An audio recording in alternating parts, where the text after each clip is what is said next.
사실 지금 그 조정식 의장께서 첫 번째 기자간담회를 열어서 네. 하신 그 연임 개헌론으로 전국이 매우 뜨겁습니다.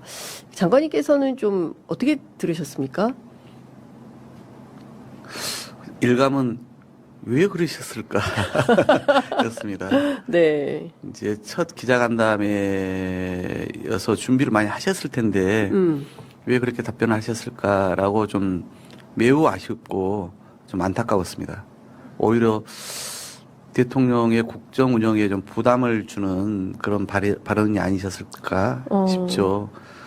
그날 저녁에 제가 그래서 하도 답답해서 기사 나온 것도 보고 또 본인 페이스북에 봤더니 거기에 쭉 상황 설명을 간단히 하면서 유감이라는 표현을 썼더라고요. 저는 좀 그럴 때 그냥 좀 더 직접적으로 이건 좀 실수였다. 그리고 괜히 이로 인해 좀 대통령에게 좀 부담이 됐다라면 그건 뭐 좀 잘못이다. 이렇게 그냥 좀 더 직접적 표현을 좀 일찍 하셨으면 어땠을까 하는 아쉬움이 좀 있었어요. 예. 뭐 이미 대통령께서는 여러 번에 걸쳐서 얘기를 해오셨거든요. 제가 그래도 대통령 네. 후보 지난 대선 때 이번 그렇습니다. 말고 비서실장도 해봤고 예. 당대표일 때 원내대표 후보도 맞춰보고 예. 또 국정기획위원회에 있으면서도 여러 번 이제 뵐 기회도 있고 그러지 않았습니까? 네. 대통령은 누누이 얘기해온 거거든요. 이 128조인가요? 네. 87년 체제가 상징 중에 하나입니다. 국민들이 만들어낸 예. 단임제거든요. 예. 그건 헌법에 의해서 바꾸지 않는 이상은 안 되는 거잖아요. 예. 그리고 그건 당연히 현재의 지금의 그 당시에 대통령이 적용되지 않는다는 것은 그건 삼척동자도 다 아는 이야기잖아요. 네.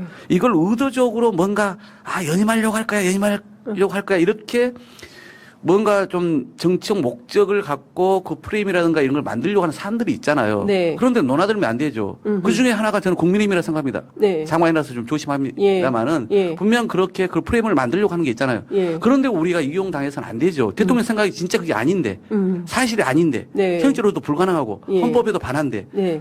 그런데 그렇게 기자가 그렇게 계속 좀 약간 유도성 꼬리 질문을 했을지라도 예. 그런 것에서 좀 단호하고 원칙적으로 좀 답변을 하셨으면 하는 그런 좀 아쉬움이 남습니다. 네. 뭐 국민의힘에서 연임은 없다. 이후 왜 5글자 말을 못하냐. 대통령이 직접 나서서 연임은 안 한다라고 선언을 대통령이 해라. 한두 번 얘기했습니까? 그러니까 본인들은 마치 대통령을 굴복시켜야 된다고 생각하신지는 모르겠어요. 근데 대통령은 이미 여러 번에 걸쳐서 이야기를 했고 또 어제도 강훈식 비서실장을 통해서도 그렇게 이야기를 하지 않았습니까? 그게 강훈식 비서실장 개인 생각이겠습니까? 본인도 찾아보면 여러 번에 걸쳐서 이야기를 했고 어제도 다시 강훈식 실장을 통해서 이야기를 했지 않습니까? 뭘 더 하라는 거죠? 그러니까 이걸 정치 쟁점화 시키고 싶은 그 의도 말고 뭐가 있겠어요? 이제는 더 이상 이 문제에 대해서는 대통령을 압박하기 위한 그런 어떤 그 소재로 삼지 말고요. 그다음에 국회의장도 그냥 아주 흔쾌하게 이건 잘못된 발언이다라고 딱 얘기하고 정리하고 넘어가는 게 옳습니다. 그런 것을 토대로 해서 개헌 논의를 해가야죠.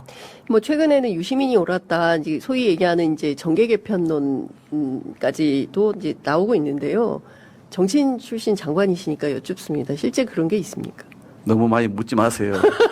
정치인 출신이라 하지만은 이 정부 일, 기획단체 일을 하기도 너무나 겨를이 없어서 사실은 진짜 신문 기사 옛날에는 아침에 거의 스크랩을 최대한 이렇게 봤거든요. 근데 지금은 제목 볼 시간도 거의 없습니다. 그래서 사실은 이 여의도와 국회와 정당이 어떻게 돌아가는지를 세세히 잘 몰라요. 다만 이제 정말 딱 한 가지 말씀드리고 싶은데 당은 대통령과 정부를 제대로 좀 뒷받침해 주면 좋겠다. 대통령 정말 제가 보기에는 밤잠을 거의 안 주무시는 정도가 아니라 자기의 뼈까지 갈아 넣어서 제대로 된 이 나라 그리고 성공하는 정부 만들고 싶어하는 그 욕심으로 그 의지로 가득 찬 분인 것은 분명합니다. 네. 거기에 대한 평가가 갈릴지라도 그런데 거기에서 가장 우군이 돼야 되는 것은 우리 당인 것은 분명하잖아요. 그다음에 국회 정말 천재 이루의 기회가 우리가 왔어요. 사실은 이 반도체 초호황이 안 왔고 이런 추가적인 대규모 세수가 없었다면 뭘 하고 싶어도 못했을 거예요. 그렇죠. 그런데 마침 이 기회가 우리에게 주어진 거고 AI 패권을 가르는 그런 시기가 온 거잖아. 이때 우리가 잘하면 진짜 그렇죠. 이 탑10에서 지금 픽아웃 이제는 정점을 지나서 사랑할 거라고 하는 분석이 있었는데 그렇죠. 이걸 다 치고 나갈 수 있는 기회가. 절호의 기회단 말이에요. 맞습니다. 이럴 때는 국회 입법부와 예. 행정부 대통령 중심한 행정부가 저는 진짜 의기투합해야 된다고 생각해요. 예. 매우 중요하지 않습니까? 맞습니다. 여기 기회를 놓치면 실기하면은 다시는 우리에게는 이 기회가 안 올 수도 있다 생각해요. 맞아요. 저도 사실은 그런 절박함 때문에 예. 하루하루 이렇게 쉬지 예. 않고 뛰는 거거든요. 예. 대통령이 오죽 하시겠습니까? 그러니까요. 그래서 이럴 때 진짜 작은 사안 가지고 꼬투리 잡아서 더 이걸 이슈로 키우지 말고 대통령을 중심한 행정부와 입법부가 서로 경쟁할 건 경쟁하되 협조할 것을 협조해서 대한민국이라고 하는 우리 대한 국민이라고 하는 더 큰 어떤 테두리 안에서 진짜 에너지를 어떻게 한번 제대로 모아볼까 이 고민을 해야 될 때다. 그 1초 1분이 아까울 때다라는 네. 말씀을 진심으로 드리고 싶습니다. 예. 예. 아휴, 장관님에게 절절한 마음이 이 눈빛에서 이게 다 이게 되니까, 아휴, 갑자기 울컥해지네요. 제가 요즘 그러고 다녀요. 네. 학생운동, 시민운동 할 때보다 제도 정치 들어올 때 책임감이 높아졌는데 초선 때보다 원내대표하고 사선되고 나니까 훨씬 더 제가 나라를 사는 마음이 커졌는데 지금은 국회의원 때보다 이 일을 하고 나니까 진짜 나는 이 나라와 국민을 사랑하는구나. 진짜 그런 마음 같습니다. 그렇군요. 네. 최근에 정쟁이 너무나 이렇게 가속화되다 보니까 네. 이재명 대통령이 분명히 미국과 남미 순방을 길게 갔는데 그 성과들에 대한 평가가 우리 기존 언론뿐만 아니라 유튜브에서도 너무 없기 때문에 많은 분들이 궁금해하실 거다 이런 생각을 한 건데 이번에 특히 이제 미국 순방 같은 경우에는 샌프란시스코를 방문했고 거기에서 만난 그 AI 글로벌 리더들이 정말로 다양하고 대단한데 우리 엔비디아의 젠슨 누구나 아실 거고요. 오픈 AI의 샘 올트먼도 있었고 엔트로피라는 회사의 다리오 아모데이도 있었고 브로드컴이라는 회사의 혹탄이라는 CEO도 나왔는데 이거 하나하나가 개별로 만나기도 사실 어려운 분들 아닙니까? 네네. 그래서 사실 이게 한 명 초청하기도 힘든 글로벌 AI 기업 CEO들인데 한데 모아서 만난 거잖아요. 이건 국제사회에서도 사실 놀랄 일이기도 하고 엄청난 순방 성과인 셈인 건데 이제 청와대 얘기를 들어보면 이런 성과가 지금 뭐 전당대회용이다 이런 식으로 내부에서 비판이 나오는 게 너무 속상하다라는 얘기를 하더라고요. 진짜 여당 예. 맞아요, 여당. 국민의힘이에요? 이게 대통령이 미국 가서 글로벌 빅테크 기업 리더들 만난 게 전당대회용이다? 김인석을 찍기 위해서 갑자기 그럼 프로드컴이랑 MOU를 폭탄이 거기에 협조해주는 거지. 그리고 정말 조심해야 되는 게 이제 다 알아요. 그러니까 외국 정상이나 참모들도 이제는 뭐 사실 언어 장벽이 없잖아요. 그런 외신부 한국에 대한 기사들도 정치 기사도 외국에 엄청 나오기 때문에 이게 국내에서 이런 이상한 비판이나 이런 게 나오면 그걸 외국 정상들도 알게 되는 경우가 많다고 하더라고요. 맞아요. 이게 네. 돌고 돌면 결국 국격 훼손 행위를 지금 하는 거나 다름이 없는 거라서 상당히 좀 조심해야 되는 부분인 건데 어떻게 보면 자기 정치를 하시는 분들이 지금 제 얼굴에 찜뱉기를 하는 거다라는 비판도 있었습니다. 젠슨왕이 그 한국에 있는 더불어민주당의 김민석 후보가 당대표가 돼야 되니까 이제 특정 후보를 지지하기 위해서 빨리 MOU를 실제로 맺어가지고 걱정할 수 있어요, 여당은. 우리가 도와주려고 그랬다는 얘기 아니에요. 제발 정신 좀 차리시기 바랍니다. 그리고 오픈 AI 여러분 아시겠지만은 AI 그 도구 중에 툴 중에 챗 GPT를 개발한 업체고 그리고 엔트로픽 같은 경우에는 클로드를 만든 회사인데 이 클로드의 위대성 우리 신임미 대표가 너무나 잘 알고 있지 않습니까? 아니 그러니까 이제 저는 네. 사실 이 AI가 세상을 바꾼다. 이거는 뭐 우리가 이미 지금은 현실로 느끼고 있고 저는 2020년도부터 제가 국민의힘에 있을 때 당내에서 기본소득 공부를 하고 그게 실제로 2021년도에 강령에 들어가요. 그때의 그 뿌듯함을 제가 잊을 수가 없습니다. 근데 그러고 나서 제가 2023년도에 AI 기반의 정당을 만들겠다라고 했는데 너무 아하. 시대를 앞서가가지고 당원을 못 모았어요. 그래가지고 아쉽게 실패를 했지만 이제 제가 어게인이 정말 끝내면 저는 이제 AI 거버넌스를 통해서 정치를 바꾸는 운동을 맞아요. 실제로 네. 하려고 하거든요. 그래서 제가 이건 아직 제가 지금 발표할 수는 없지만 이제 그런 거버넌스 형태를 짜는 게 중요한데 이번에 이 샌프란시스코에 있었던 AI 서밋에서 발제된 저 선언의 의미는 어마어마한 겁니다. 지금 대한민국 나라를 어떻게 설명하냐면 지원받는 나라에서 지원하는 나라라는 얘기를 많이 들어보셨을 야, 거예요. 이거 정확한 표현이다. 근데 네. 지금은 추격하는 국가에서 선도하는 국가로 바뀐 겁니다. 그러니까 지금은요 AI 시스템에 있어서는 AI에 있어서는 대한민국이 따라잡을 나라가 미국과 중국밖에 없어요. 3등입니다. 명실공히. 근데 네. 미국과 중국은요 워낙 그 양강 그 대립이 심각하고 미국과 중국은 대한민국을 또 필요로 해요. 왜냐면 대한민국이 AI 반도체는 사실 AI 산업의 쌀과 기름이고 AI 데이터 센터나 피지컬 AI에 있어서는 대한민국만큼 최적화된 나라가 없거든요. 그러니까 미국과 중국도 기술 개발해도 한국 와서 써보고 싶은 거예요.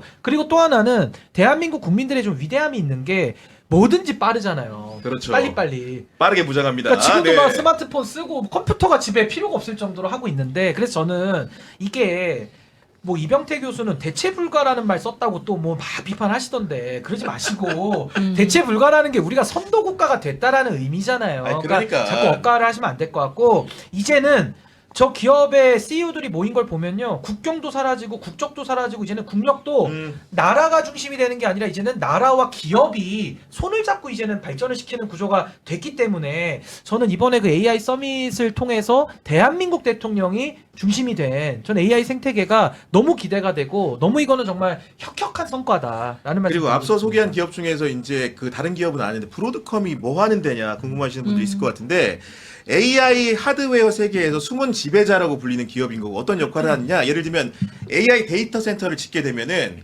엔비디아의 GPU가 들어가고 우리 삼성전자 하이닉스의 HBM이라는 고대역폭 메모리 반도체가 들어가는데 그 반도체들 간의 통신을 하려면은 그런 역할을 해주는 네트워크 칩이 필요한데 그 회사가 바로 브로드컴이기 때문에 이 회사야말로 AI를 완성하는 회사다. 그런 중요한 회사가 이재명 대통령과 우리 기업들과 리더들과 함께 어깨를 한자리에 하였다. 굉장히 중요한 신호라고 보는 것이고 그리고 이번에 이제 서밋을 하는 과정에서 마이크로소프트의 사티아 나텔라 CEO 같은 경우에도 내가 워싱턴 출장 때문에 직접 창성은 못하지만 영상으로라도 꼭 참여하고 싶다고 하면서 서밋 행사를 같이 했다는데 이건 역시도 상당히 그런 진보적인 발전 아니겠습니까? 그렇죠. 엄청난 발전이고 사실 그리고 어떻게 보면 대통령이 이렇게 직접 나선다는 것 자체가 시그널이에요. 이렇게 대한민국이 이 분야에 있어서 성공을 아주 간절하게 바라고 있고 그리고 전력을 투구하고 있구나 이런 뭔가 시그널을 주는 그렇죠. 행위이기 때문에 네.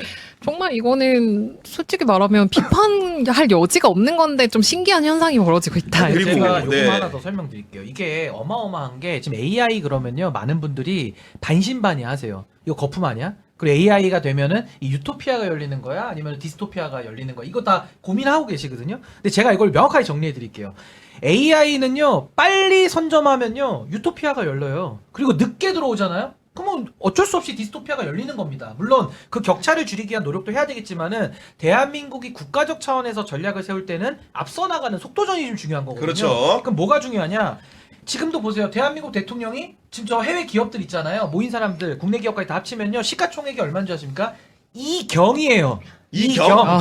홍진경이 아니고 이경. 네. 경이면은 1조 곱하기 만. 그걸 두 번 해야지 이 경이 나와요. 대한민국 네. 예산이 1년에 700조인데 이 경이 상상이 되십니까? 저분들의 야, 시가총액이. 대단한 돈이네. 근데 지금도 네. 시작이에요. 지금도 뭐 신약 개발할 때 과거에 10년 걸리던 게 지금 AI 쓰잖아요. 한 달로 줄어드는 거예요. 그러니까 어마어마한 혁신이 지금 이루어지고 있고 그래서 저는 이 AI 거버넌스라는 이 새로운 표준을 만드는 걸 누가 하느냐 싸움인데 미국과 중국은 각각의 그 양강 체제이기 때문에 한계가 있어서 대한민국이 그 새로운 표준 만들기에는 너무 좋은 포지셔닝을 갖고 있단 말이에요. 그러면 우리가 이 AI 거버넌스를 짜가지고 하나의 표준을 만들면 전 세계에 보급이 되잖아요. 그럼 일자리가 줄어들까요? 늘어날까요? 당연히 늘어나는 거 그럼요. 일자리가. 네. 그러니까 과거에 FTA 할 때도 막 반대하고 했던 사람들 지금은 이제 머쓱하죠 사실은. 근데 지금 AI 투자나 AI 거버넌스도 지금 대한민국이 여기서 선점하고 속도전을 안 하면 큰일 나는 겁니다. 사실 추격을 당하기 때문에. 그래서 저는 이게 굉장히 이번에 대통령께서 신경 쓰시고 저렇게 성과를 정말 어떻게 이거는 말로 표현이 안 될 정도로 대한민국의 100년 먹거리를 지금 만들고 있는 건데 이걸 깎아내리거나 여기에 대해서 관심을 못 갖게 만드는 거는 전 정말 이건 해서는 안 되는 일이다. 그리고 라는 생각이 우리가 듭니다. 빅테크 기업에 뭔가 얹혀서 가려고 투자를 하는 경우는 봤는데 이번 같은 경우에는 성과라고 한다면은 글로벌 빅테크 기업들이 거꾸로 했죠. 한국에 있는 AI 데이터 센터를 지는데 우리가 투자하겠다. 투자 규모 얼마? 9,500억 달러. 하나로 따지면 1,375조 원을 투자해서 반도체 협력 계획을 추진하겠다 이렇게 말했는데 정말로 생경하게 들립니다. 생경하게 들리기도 하고 사이클의 크기를 이렇게 가늠할 수 있는 거죠. 아직까지 안 꺼지고 이제 되게 유지되고 있다. 어디까지 사이클인 거냐, 몇 년 더 가는 거냐 이런 거잖아요. 그 브로드컴은 사실 생경하게 들리시는 분도 있겠지만 미장하시는 분들한테는 되게 익숙할 겁니다. 아, 미국장에 투자하는 분들한테는 시총 한 8위에서 10위 왔다 갔다 하는 회사인데 그렇군요. 네. 이 AI 사이클 돌아오는데 그 수직 상승했던 그런 회사라서 미장하시는 분들한테는 이제 되게 익숙하고 요번에 그 메모리 그 파운드리 해서 200억 불 정도 MOU 맺었거든요. 그러니까요. 이게 네. 되게 큰데 안타까운 거는 아까 유진님 소개해 주신 뭐 국내에서 뭐 전당대회용 이거야 뭐 쓸데없는 소음이니까 우리가 조롱하고 넘기면 되는데 실제로는 요 며칠간 그 반도체 주가가 출렁하면서. 주식이 별로 안 좋아요. 이게 신인규 대표님 이제 산업적 측면에 대해서 말씀해 주셨으면은 요 며칠 미국장이 별로 안 좋았거든요. 필라델피아 반도체 지수 다 꺾이고 다 같이 내려오고 마이크론 뭐 AWD 다 내려가고 이게 왜냐면은 알파벳 그 실적 발표하는데 보니까 잉여 자금이 별로 없고 돈 이거 이렇게 없어가지고 되겠냐? 사겠어? 예. 실제로는 이제 AI 거품론이 그거랑 연결되는 건데 그래 투자는 하는데 실제로 이거 회수가 되냐? 뭐 이런 어떤 공포가 시장을 막 흔든 거 아니에요? 그 얘기를 설명하는 과정에서 김용범 정책실장이 마지막 문장 하나 때문에 박살이 난 거고.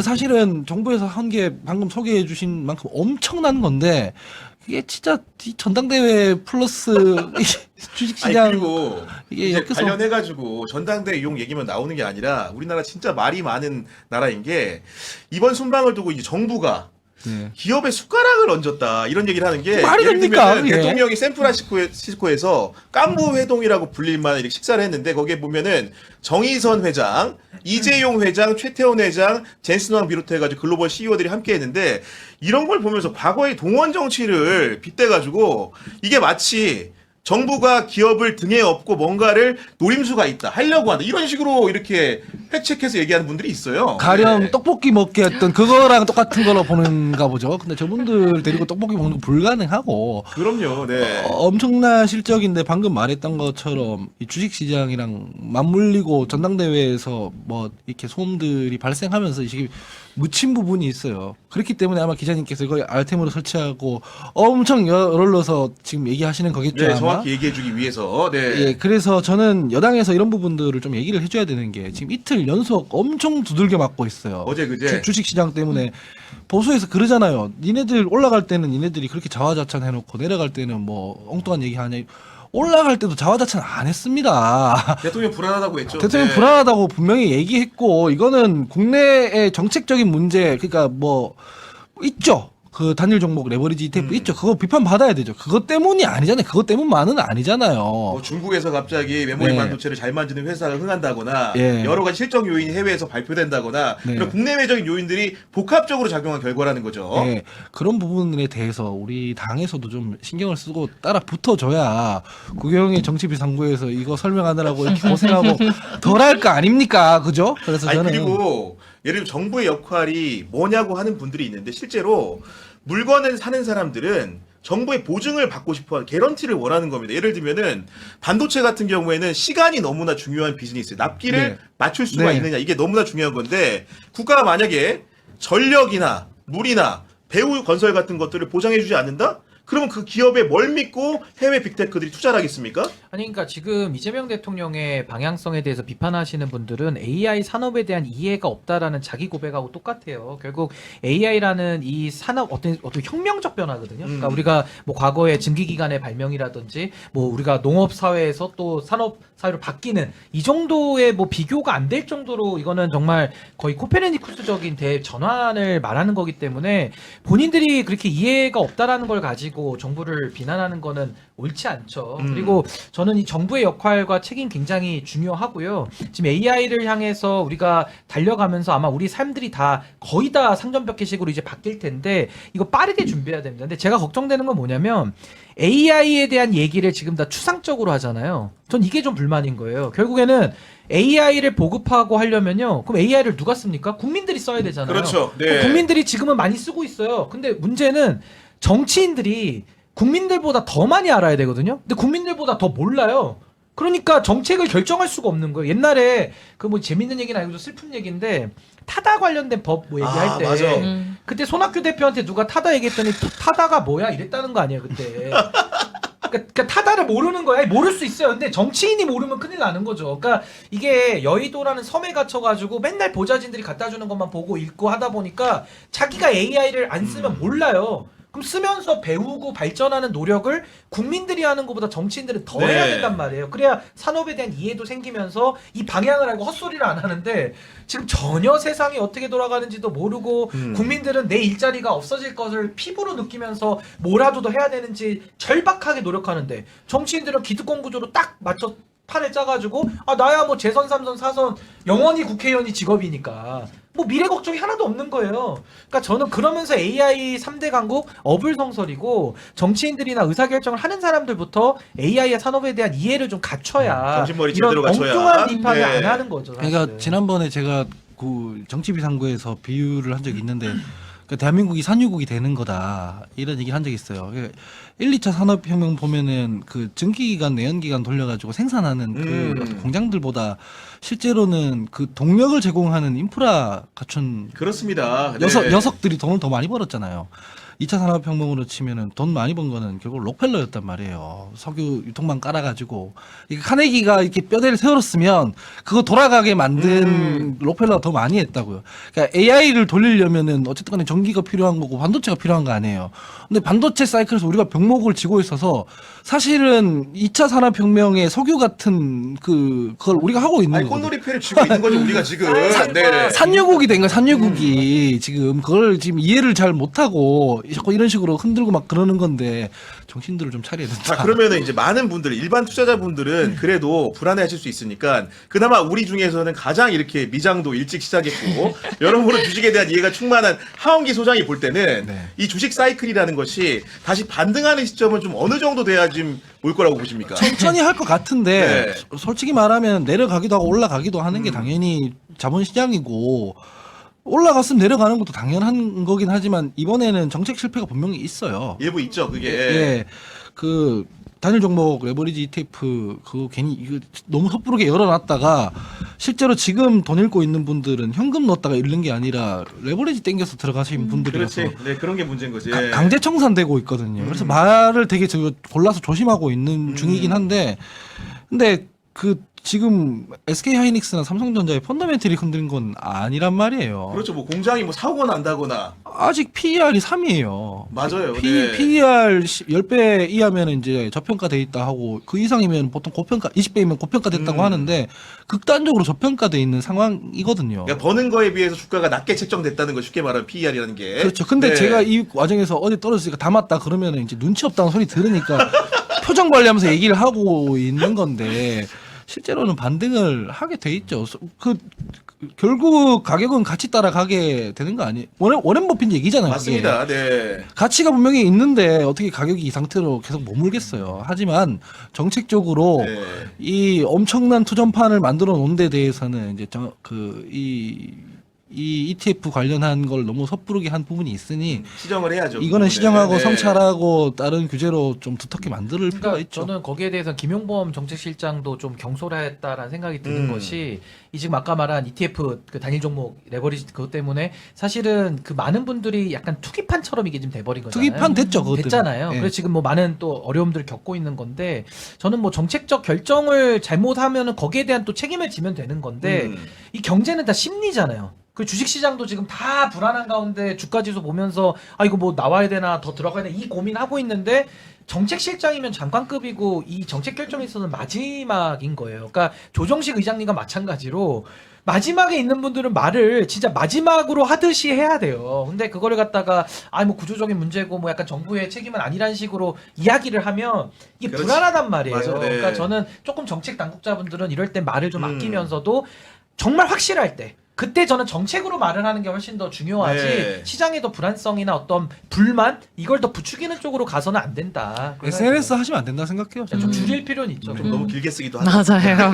아니, 내용은 좋아요. 내용은 좋아. 앞에 보면 타당한 얘기 써놨는데 마지막에 뭐 그러니까, 투자자들의 역동성이 한 문장 때문에 박살이 난 거 아니에요? 난 거고 그런 상황인 건데 그리고 미국에서만 이런 사실 순방 선거가 있는 게 아니라 브라질에서도 사실 룰라 대통령을 만나가지고 이재명 대통령이 굉장히 화기애애한 모습을 보이지 않았습니까? 그렇죠. 이번이 5번째 만남이었는데요. 그 룰라 대통령이 원래 외국 정상이 오면 통상적으로 집무실에서 만난다고 하는데 집무실에서 네, 이번에 관저인 아우보라다 궁으로 이 대통령을 초대했거든요. 그 외국 정상을 궁으로 그 관저로 초청한 건 2024년 시진핑 중국 국가주석, 그다음에 2025년 모디 인도 총리 등 아주 드문 사례라고 하더라고요. 그 모디급으로 네, 대접을 네. 한 거다. 네, 그리고 사실 두 정상이 얼마나 가깝냐, 소년공 출신 이런 얘기들은 많았지만 그 이면에 사실 경제적 지금 어떻게 보면은 협력이 엄청나게 강화된 부분이 브라질은 히토류 보유량이 세계 2위거든요. 그게 히토류가 반도체 핵심 소재인데 이 만남 자체가 그냥 단순히 그 룰라 대통령과의 친분 이렇게 볼 수만이 없는 게 이번에 양 정상이 공동 성명을 하면서 히토류 핵심 광물 협력 명시도 이끌어낸 거거든요. 이게 되게 산업계에서는 엄청 중요한 부분으로 보고 있는 거예요. 그러니까 어떻게 보면 실리와 명분 다 챙겼다 이렇게 볼 수 있을 것 같습니다. 네.